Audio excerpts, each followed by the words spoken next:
एक बात कही है हजरत ने, मैं अर्ज कर देता हूँ। मुहद्दिस इब्न जौज़ी रहमतुल्लाह अलैह एक बुजुर्ग के बारे में फरमाते हैं, वो कहते हैं कि घर में कोई काम कराना था, काम होते हैं ना छोटे मोटे घर में, तो फरमाते हैं मैं मजदूर लेने गया बगदाद में। चौकों पे मजदूर सारी उम्र का मजदूर ही है ना बेचारा। अमीर तो अमीरतर होता जा रहा है और गरीब गरीबतर हो रहा है। हमारे तो पीर भी लोगों को कह रहे हैं फकीर हो जाओ, खुद अमीर होते जाते हैं, खुद रोज बरोज अमीर हो रहे हैं। दुनिया को कह रहे हैं फकीर हो जाओ। तुम भी तो थोड़ा फकर इख्तियार करो ना भाई, जो दर्स दे रहे हो। इल्ला माशाअल्लाह, सबकी बात नहीं करता।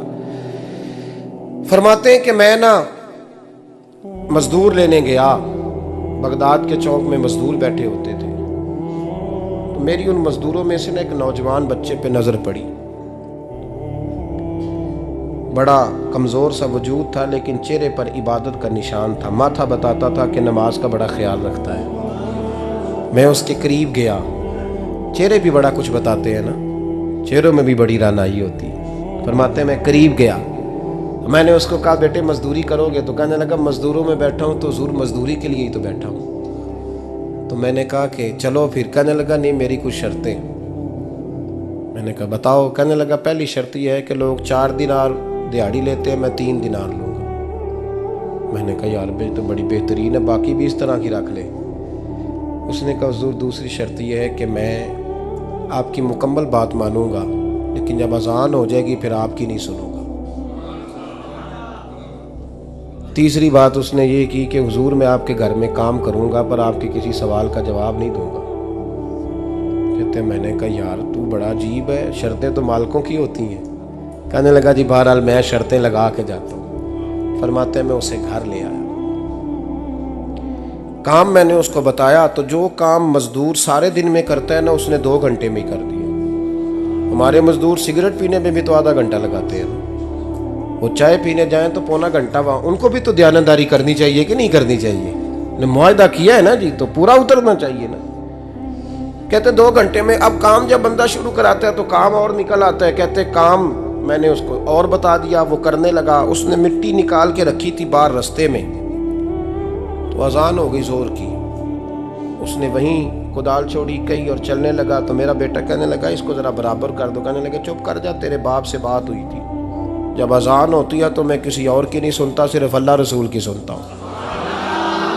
कहते मस्जिद चला गया, नमाज पढ़ के आया तो दोपहर का वक्त था। मेरी बीबी कहने लगी इसको को खाना खा ले। कहते हमने कहा खाना खा लो, तो कहने लगा मैंने रोज़ा रखा हुआ, रमज़ान भी नहीं था, नफली रोज़ा रखा हुआ। फरमाते हैं शाम हुई, मैंने 3 दिनार दिए, तो मैंने कहा तेरा नाम क्या है? कहने लगा मैंने आपसे कहा था मैं किसी सवाल का जवाब नहीं दूंगा। कहते वो चला गया। अगले दिन मैं फिर लेने गया उसे, काम कुछ और निकल आए, तो लोगों ने बताया वो सिर्फ हफ्ते वाले दिन आता है। मैंने कहा क्यों? कहने लगे जी वो कहता है मेरा हफ्ते का खर्चा 3 दिनार है, जब 3 दिनार कमा लेता हूँ तो बाकी सारा टाइम अल्लाह रसूल की जिक्र में गुजार दिया करता हूँ। फरमाते हैं जी अगले हफ्ते मैं फिर लेने गया, मैंने पूरा हफ्ता इंतज़ार किया कि काम उसी से कराना है। मैं जब गया तो मैंने कहा चलो। कहने लगा मेरी शर्तें याद है ना? और मैंने कहा याद है भाई, साथ चल। फरमाते हैं काम कराया, 2-3 हफ्ते वो आता रहा। 1 हफ्ते में गया तो लोगों ने कहा हुजूर आज नहीं आया।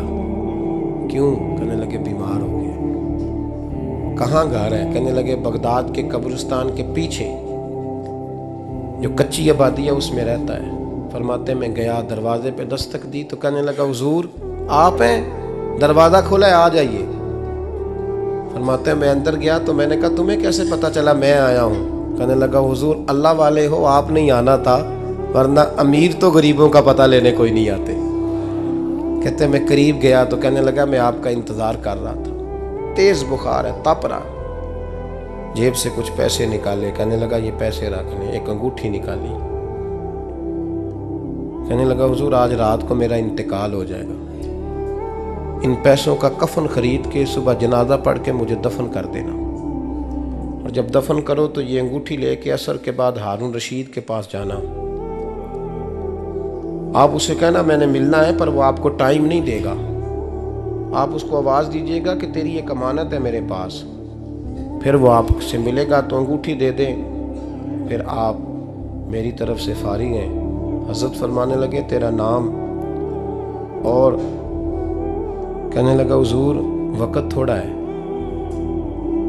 आज रात मैंने जाना है, बड़ी लंबी माफ़ी मांगनी है रब करीम से, अगर मुनासिब समझे तो मुझे अपने रब से तन्हाई कर दे दे।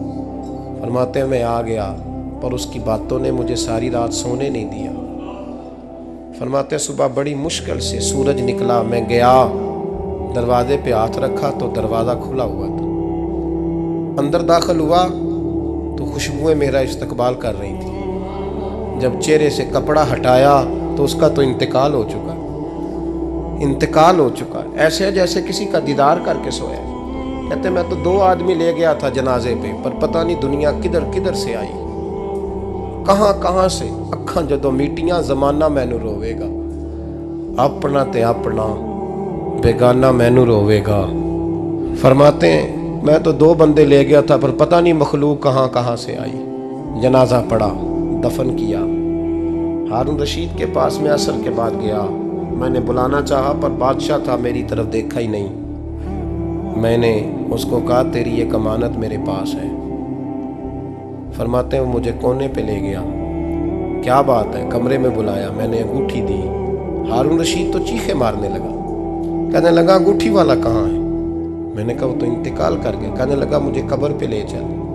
कहते मैं कब्र पे लाया तो वो लेट गया, तड़प के रोने लगा। मैंने कहा मेरा कलेजा फट जाएगा, ना उसने कुछ बताया ना तूने बताया, ये कौन था? तो हारून रशीद कहने लगा ये मेरा बेटा था। मैंने कहा तेरा बेटा और मजदूर? कहने लगा हुजूर ये हजरत दाऊद ताई के पास बैठा करता था, उनका मुरीद था, मुझे रोज कहता था अब्बा तूने बड़ी दुनिया इकट्ठी कर ली है, मरते वक्त तुझसे टांगे समेटी नहीं जाएंगी, इतना हिसाब नहीं तू दे सकेगा। मैं इसको समझा देता, इसकी अम्मा समझा देती। ये रोज हमें कहता छोड़ दो, आ जाओ अल्लाह रसूल की बारगाह में झुक जाएं। हम समझ। एक दिन ये चला गया, कहने लगा फिर तुम्हारा रास्ता और है और मेरा रास्ता और है। ये सोने की अंगूठी गलती से इसके पास रह गई थी, गलती से हीरे की अंगूठी चली गई। कहने लगा देखो मेरे बेटे ने आज वो भी वापस कर दी है। फिर तड़प के कहने लगा हारून रशीद था तो ये मेरा बेटा, पर मेरा मुर्शद निकला, मेरा पीर निकला। भाई जिंदगी तो बड़ी थोड़ी है ना। बाबा साहब ने कहा था उठ फरीदा सुत्या, और दाढ़ी आ गया पूर, अग्गा नेड़े आ गया, पिछा रह गया दूर। उठ फरीदा सुत्या खलकत वेखन जा, मते कोई मिल जाई बख्शिया ते तू ही बख्शिया जा। उठ फरीदा सुत्या झाड़ू दे मसीत, तू सुते रब जागदा, तेरी डाडे नाल परीत। मेरा रब हमें भी अपनी बारगाह में कबूल फरमाए।